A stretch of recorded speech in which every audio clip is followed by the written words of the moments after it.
Hello everyone, I'm Professor Ozan Örmeci. I'm the founder and coordinator of International Political Academy, shortly known as UPA, UPA in Turkish. Today we are organizing a small webinar with two valuable speakers. The topic we are going to discuss today is the digital partnership opportunities between Turkey, and the European Union EU. This program will be saved and later broadcast from UPA's YouTube channel and website. Our first speaker will be Italian scholar and researcher Dr. Jacopo Franceschini. Dr. Franceschini is currently affiliated with Istanbul Policy Center and he specializes in cybersecurity. So he might be the right person to comment on cyber governance in Turkey-EU relations. And our second speaker is a Turkish civil society leader and politician Hasan Kerem Ünsal, who is the president of AKSAV, a cybersecurity initiative from Turkey. Kerem is also a former student of mine from North Cyprus. So, dear guest, welcome to our program. It's good to see you.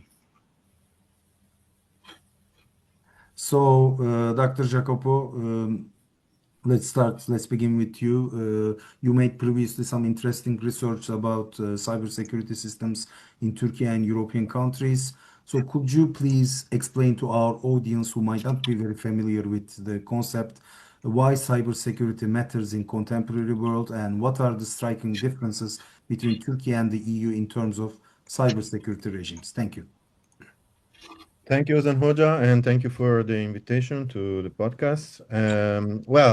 Cybersecurity is important because it's not something that is just for hackers or a very technical thing. I mean, it's technical, but has in today's world and today's societies a very transversal power because cybersecurity is a matter of military security and national security, but it's also a matter of individual security. I mean, our phones, we are always connected. I'm sure every one of us knows about frauds happening in the web, email arriving, asking you money, or emergency of one of your relatives that needs money. And it's completely not true. But in this context where states and institution, I mean, international institution like the European Union and Turkey are living, they have to deal with all this digital environment where they need digitalization, I mean, advancing technologically in the digital domain, but also guaranteeing cyber security for that. And there are different approach. I would say at the moment, Turkey and Europe has a slightly different approach in the sense that, of course, European Union is a union, so it's composed by 27 member states, and it's not just one state as Turkey, but the thing is that is having an approach where it wants to reach its stakeholders, which are the member states, the private sector, through regulation. So we have the Network Security Act, we have the Cyber Resilience Act, all acts that try to regulate supply chain, data protection, and all the technological, let's say, parts of the European Union.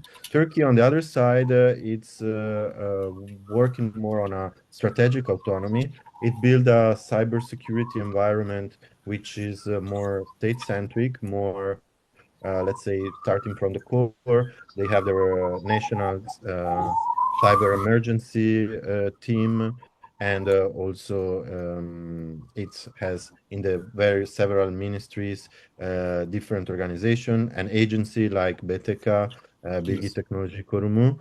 And now I think Turkey is at the moment which very recently they changed because they created this Siber Güvenlik Başkanlığı, which in English I think is cybersecurity Presidency of directorate. cybersecurity, I think.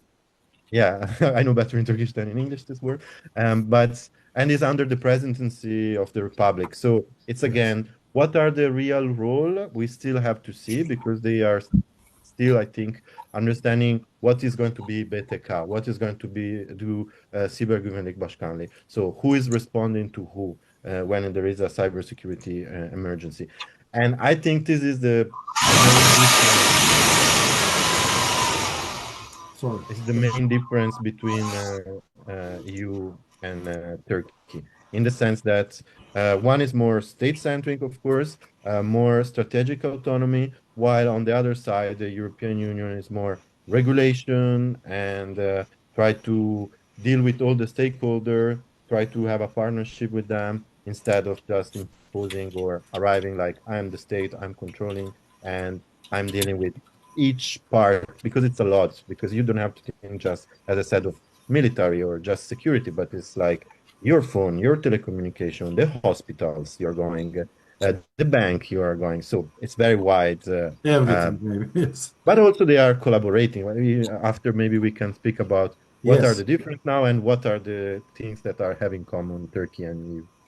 Thank you, Dr. Jacopo. It's a lovely beginning for pointing out the main differences. Turkey is more state-centric, you mentioned, and European Union as a union, it's more about cooperation and regulation and laws. Maybe if Turkey continues to its accession process with EU, Turkey will also become a part of this. So, Kerem, let's turn to you right now. You have great expertise and experience about cybersecurity, and you are presiding an influential civil society initiative, AKSAV, on cybersecurity matters. It's rare in Turkey, and you are leading this thing at a young age. So, could you please explain to us what are the basic missions and studies of AKSAV, and how does this contribute and help to Turkey's cybersecurity regime? Thank you for all joiners, first of all. Also, thank you for you, Ozan Hocam and Our Jacopo. pleasure. We're gonna start how to build to AKSAV and cooperation between the official government institution. Firstly, we haven't decided some endorsement body in Turkey how to build cybersecurity workforce, and then together working each part, and also the disability with people. We are focused on disability with people, and as I say before the speech, same speech, the disability with people population will grow Turkey day by day, and also the disability side can be have a crystal child in the superior side. We gonna use for the for the government, and we want to how to be build that kind of things about the cybersecurity side for disability with people. We start that kind of things to do. Okay, Kerem, what I understand, thank you for this summary. AKSAV is working with some people with disabilities and try to recruit them and direct them to work on cybersecurity issues. They can work without, because of their physical maybe disabilities. People cannot move very quickly, but they can work with computers and they can use their mind skills to help Turkish state and other peaceful states, of course, democratic states, to protect themselves from cyber security threats. And now, in the second round, let's go back to you, Dr. Jacopo, our Italian friend and colleague. So, cyber security threats, for people who are not familiar with it, how we can classify them, Doctor? I mean, what are the threats now, the common threats? I mean, the EU and Turkey are facing now in terms of cybersecurity. When I read international media and I follow many European journals and think tanks, so American think tanks also, they often write about Russian cyber attacks, especially prior to elections. In Romania, there was such a claim, and in other European countries as well. In cinema and some novels, also, this issue became widely popularized in recent years. And there are also rumors about Chinese hackers attacking US, according to some American colleagues. So, what are the dangers now the European countries are facing, and Turkey also is facing as a partner to European Union? Well, thank you. Very wide question, but I will try to be No, no, please take your time. fast. But first of all, I mean, I would like to also say that Kerem project is it's really noble, and what he just said, I really support what he just Thank you. said as a project. I think it's very valuable. That well, what is a threat? You know, it's cyber. There is cyber warfare or so-called cyber warfare. So you mentioned movies and books or novels. They are, you know, thinking that they imagine that the public has is an hacker, usually with a, you know, dark cap or sunglasses, and trying to with just a computer and a terminal, you know, dismantling a nuclear power plant or things like that. Not like that, of course. The war in Ukraine proved that, yeah, hackers can't do damages, but it's just, you know, more marginal. It's not like a real military attack. And there are many types of cyber attacks. You mentioned election in Romania, and I think it's more related to disinformation in which Yes. Russia excels Election because they fraud, have, I think. yeah, I mean, they say that even they were involved in Brexit. I mean, I don't know the report by heart, but I read, and in Central Africa, Russian are very active in with hackers groups, and more than hackers, like disinformation groups, which is not hacking, but also hacking has different forms. Hacking is it can be a malware, which is infecting a computer and can totally dismantle a IT or OT system. But it can also be a denial of service. So, you know, it happened recently in Turkey also that a group from Syria also totally with a DDoS means that they saturated a website page. So many people is connecting. Of course, they are using not real people, but zombie computer. But they are attacking, so you're not able to enter that service. And ransomware can encrypted data. You mentioned the Chinese. Chinese are particularly good in data exfiltration toward the US. And they are not just state. I mean, there are also criminal people that is just Yes. criminal. They are very good in exploiting people. We have the case in Turkey of some real criminal. I have no even in their ethics because I remember during the uh, I did also research about it during the earthquake of 2023. People were using phishing attacks phishing. So, you know, I'm pretending I'm AFAD or I'm pretending I'm a legitimate institution to raise donation and money and help people who need help in the eastern part of Turkey because of the earthquake. But you're just stealing their money. That was despicable. But they are criminals. They are not interested in big data. You know, China, Russia are interested in destabilizing or data exfiltration, as I said. But there are also this type of. And Europe and Turkey are facing a lot of those attacks. Mhm. Turkey, unfortunately, is always among the first 10 country that receive cyber attack per year. And some European countries are raising so much. Germany, if I remember correctly, and other EU countries are like that. Also, you mentioned Chinese. The intelligence of Turkey arrested a few months ago Chinese people in Turkey because they were like spying on Chinese people, but also it was not very clear. But it's not just, it's also physical. And now it's even easier to understand which is the origin.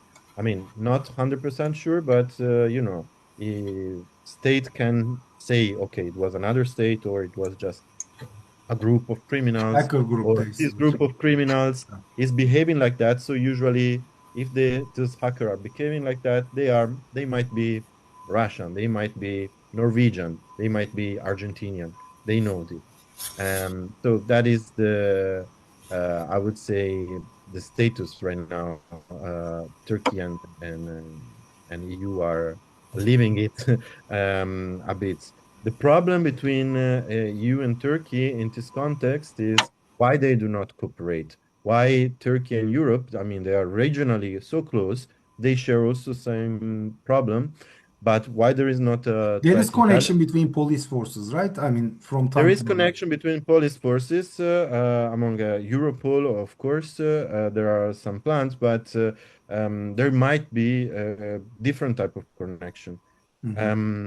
But unfortunately, that option is not on the table. It could be on the table, but it's still not there. I think it's a political trust problem, mistrust problem, which is the problem in EU-Turkey relation in the last years, and this extend and expand also to, unfortunately, the cybersecurity. Look, there is a program that is the Digital Europe program, which in Turkey is doing great, by the way. And maybe later I can go a bit deeper on that. And there are many issues. There are artificial intelligence, cloud computing, and different sector. And there is one sector is cybersecurity and trust. That is the only one that both the Brussels and Ankara said we can cooperate on everything, but this. So cybersecurity and trust. Okay. It's a not. I mean, I think it's a pity because, but Yes. as I said, European Union, 27 nations, so many organisms, and also Ankara not trusting them so much. What is going on I mean, I don't think Ankara is trusting Ankara is working faster than Brussels, we have to say. So maybe there is not from also member state and from Turkey this will to share all the intelligence cyber information they have. But we will see. Okay, thank you, Dr. Jacopo. What a comprehensive answer. So, Kerem, same question to you in short, maybe. I want to Yes. refer some section about the cybersecurity and the new geopolitical frontier security. And I want to begin this couple of sites. The global security landscape of 2026 is no longer defined by traditional warfare, but by a preparatory gray zone. The district between internal safety and external aggression has blurred, creating a complex web of threats. The change challenged the sovereignty of both Turkey and the European Union in this area. Security is now not a local commodity, but a network asset. How can we go further fast between European Union about cybersecurity challenge from this perspective? Okay, thank you, Kerem. You are under difficult conditions, I see. So it's a bit strange interview, but don't worry about it. So in the last round, Dr. Franceschini, I would like to take your opinions maybe about potential areas of cooperation between Brussels and Ankara, especially considering the fact that we had almost perfect relations, and Turkey started its full accession process just 20 years ago. In 2005, accession talks began. Turkey got full membership status in candidates that you see in 1999 at the Helsinki summit. So, I mean, there is still, I think, hope for cooperation, especially in these new digitalized threats. So, what can we do? Generally, politicians and some bureaucrats also are watching our programs, diplomats also. So, what would you suggest to both sides about, reducing the number of threats? Thank you. Well, I mean, you introduced it greatly, but yeah, the EU-Turkey relation are for accession. I mean, right now we can say it's are on a dead track. Unfortunately, there should be a different way to develop this very important relation. Recently, yesterday or 2 days ago, there was a commission or someone, I don't remember, Yes. spoke about reopening the Yes. custom union. I mean, the moment they are doing, okay, because I mean, in the last 7 years in my life, how many times I heard about, yeah, we are going to reopen the custom union.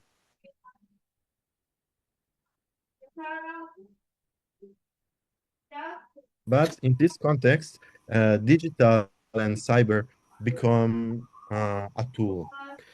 A tool where Turkey and EU, as I said before, through various programs, both with IPA, I mean accession program, and also with programs like Digital Europe program, which is a 7 billion program. I mean, it's not small Joke. things. And I also had the possibility to speak with policymaker in Turkey and in Brussels. And they're, when they're speaking about Turkey relation, everyone is a bit excited in saying, yeah, it's good. But when it comes to this kind of program, everyone is very optimistic. I mean, project out here, especially in artificial intelligence, with small, medium enterprises between Turkey and EU, it's working. There are a digital innovation hub. In Kutaya, there is also funded by the EU Center with, I mean, project for digitalization that is not on ceramic because it's Kutaya, but it's also on technology.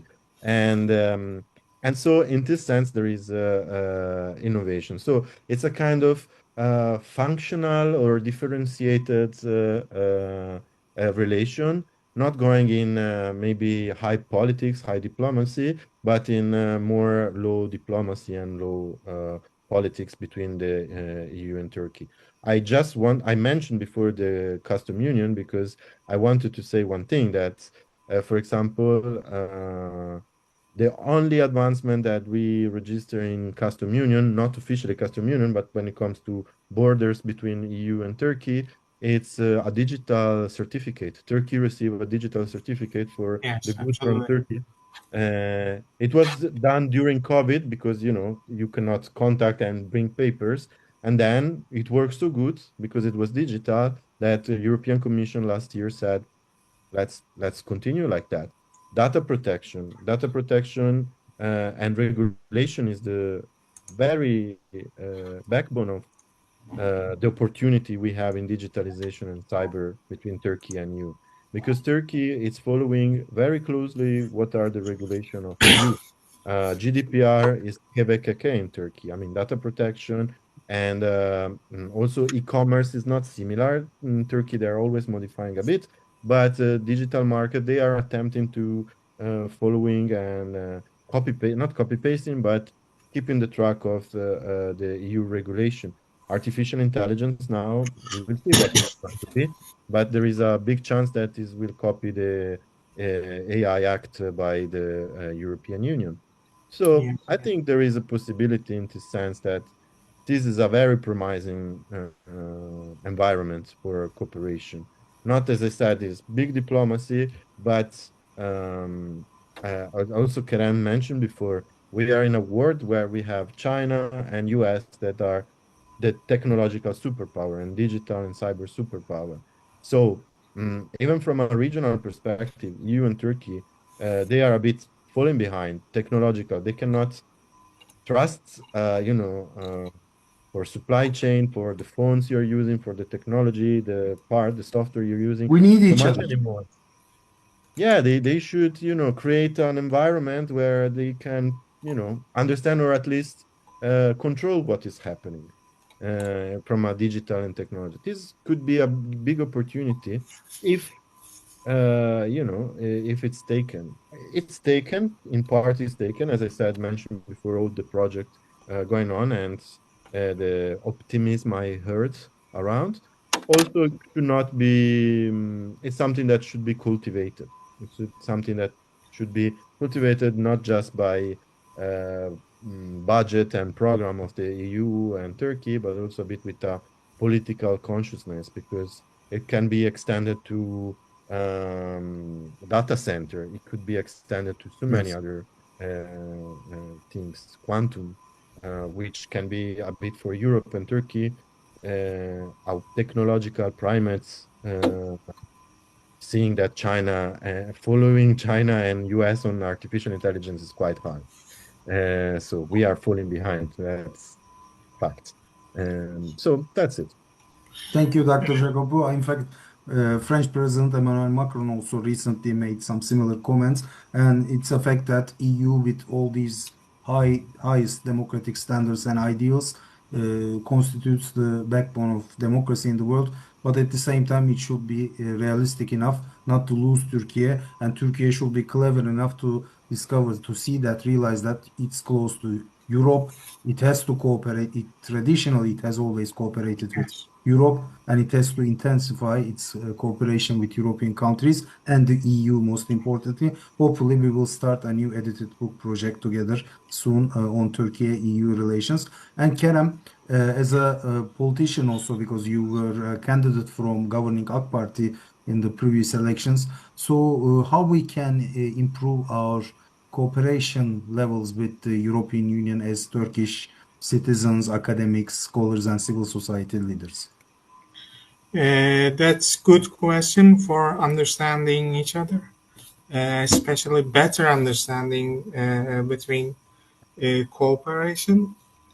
As I said before, first of all, the Turkey should be understand how to operate the other European facilities, and then according to this, we have taken a position and new challenges with the other groups or European Union communities, especially the cybersecurity area needs that kind of things, cooperation.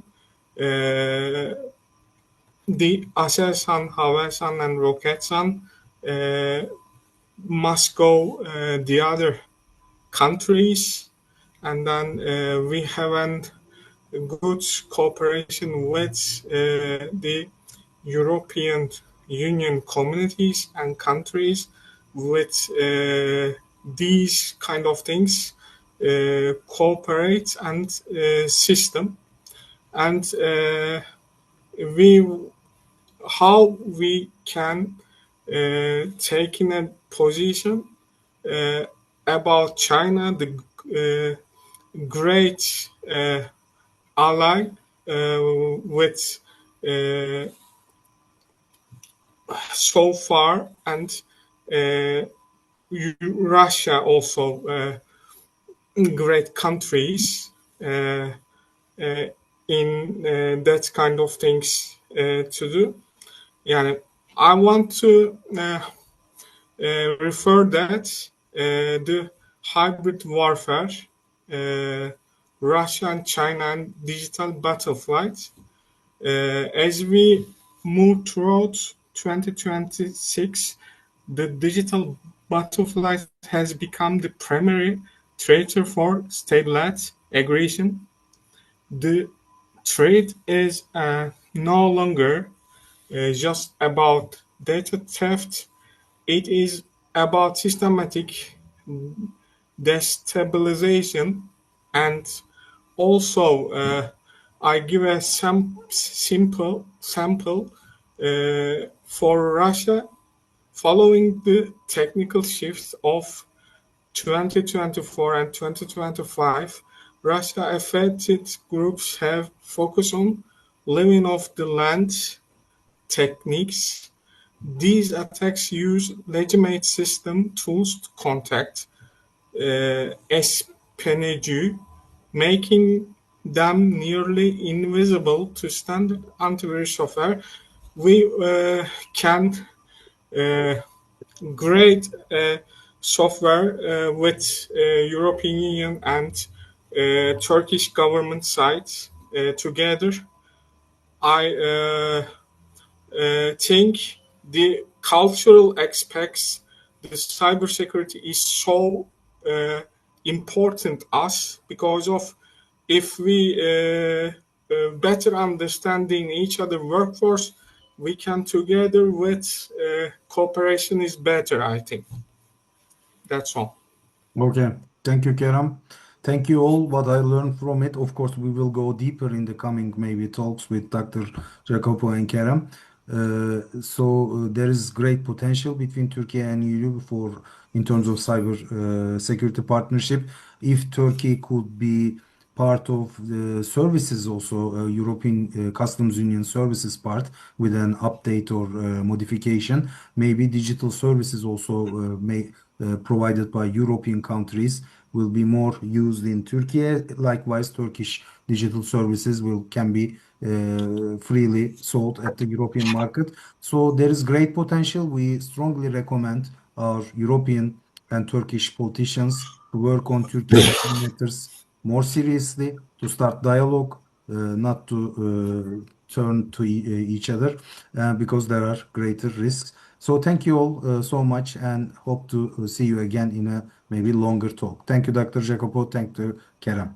Bye. Thank you. Thank you very much. Thank you very much also. Thank you.